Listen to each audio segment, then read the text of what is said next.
यो सानो सानो कुराले मन दुखेर यो भित्रभित्रै आँसु आउने मान्छे कतिजना हो साथीहरू।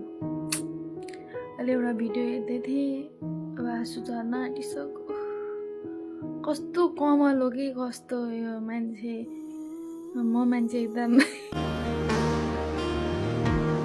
भन्न आउँदैन के गर्ने,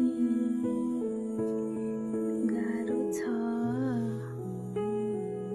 टाढा त छैन अनि कस्तो लाग्ने कुनै कुनै कुराहरू कस्तो धेरै बाउमाको याद आउने है। यस्तो कतिजनालाई हुन्छ पनि, मलाई चाहिँ धेरै हुन्छ। अहिलेसम्म केही गरिदिन सकेको छैन।